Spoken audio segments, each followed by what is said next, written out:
It is 5 o'clock in the morning and I'm on a mission. Welcome to our escapades. Ursula is the navigator, my name is Dieter, and today I go ice fishing. Something I have to do alone. It may be the wee hours, the -12 Celsius, or simply the fishing. Ursula is not coming. I'm heading north on Highway 400. It is now 5:45. 30 minutes later, I take Highway 9 east. My destination is Lake Simcoe. A quick stop to get my first coffee and a breakfast sandwich. The horizon turns red and only 50 minutes left until sunrise. I packed all the gear on the sled and locked the Jeep. Now I'm ready, just in time as the sun comes up behind me. I'm taking a minute to enjoy the view of Lake Simcoe.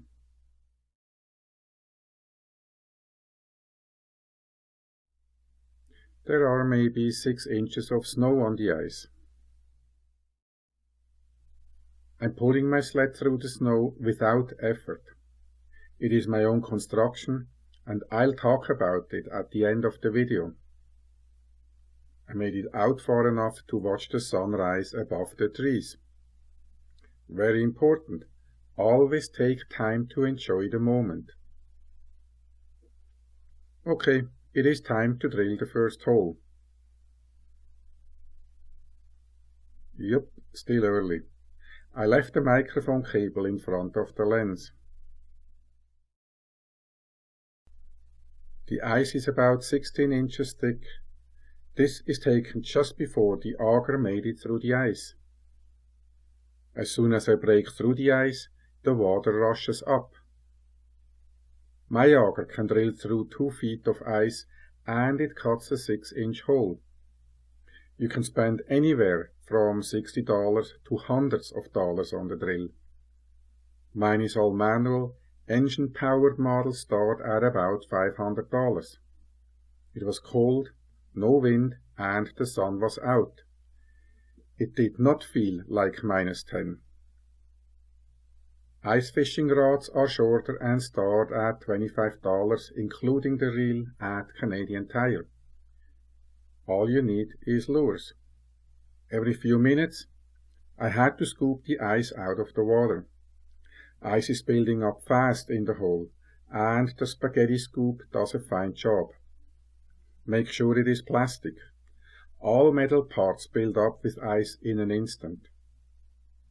I was not the first one on the lake, but definitely not the last. The amazing weather attracted many more anglers by the time I left. Oh wait, there is some noise. 2 snowmobiles, one pulling a hut, the other spinning some circles. A minute later, all quiet again. The shadow you see down there, that's me, somewhere on Lake Simcoe. Nobody is near, no sound except my drone 100 meters up in the air.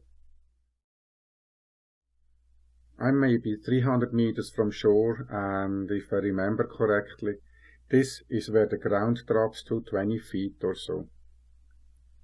If the other anglers are an indication, it is better to try the 6 to 8 foot deep waters. Now, if there is no action for 20 minutes, I move on.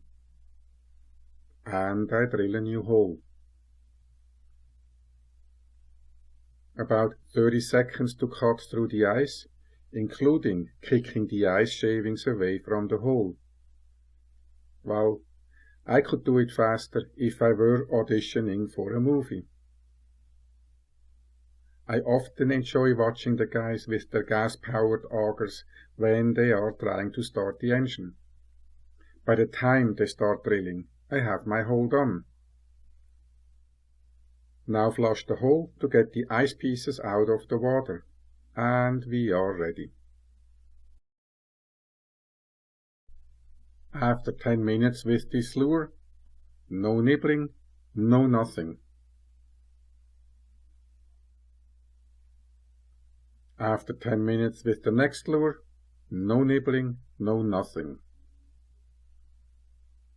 I wonder if there is something down there. I always imagine that the big fish are circling around my hole and having a good laugh. So I get my phone into the water and nothing. Let's wrap it up. Clouds are moving in.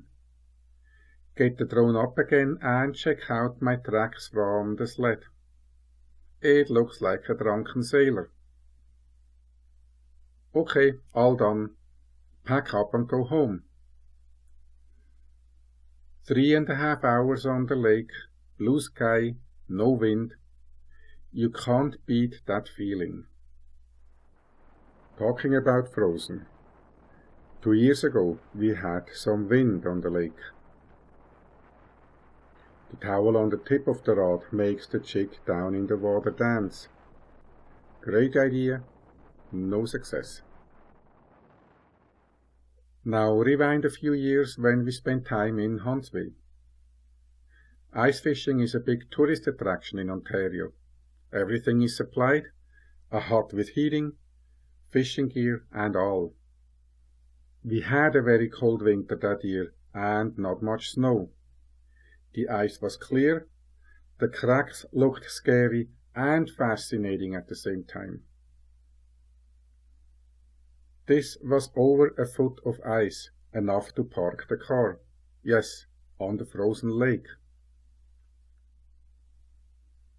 Windy Lake Provincial Park.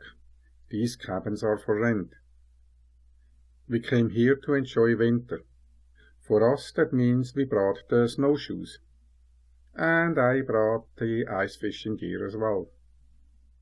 There was enough space on the sled for sandwiches. It was a perfect day out on the lake. The sled is strong enough to sit on. I used an old recycling bin where I keep my highly specialized fishing gear. A spaghetti scoop to keep the hole from freezing, a small drill to get anchors into the ice, a do-it-yourself ice pick, a pink string with knots to count the depth, and everything else that has to come along. The fishing gear bag fits in front of the bin. The green bottom of the sled is a toboggan in carpet that glides extremely well on the snow and ice. The rope is a souvenir from Grandma Nan in New Brunswick. There are hundreds of ropes lost at sea and they end up on the shore. I had to do some cleaning and my rope was as good as new. I attached aluminum angles to keep the sled on course. The ice can be very bumpy along the shore. That's it. An ice fishing sled homemade for a few bucks. Thank you for watching and we'll see you out there.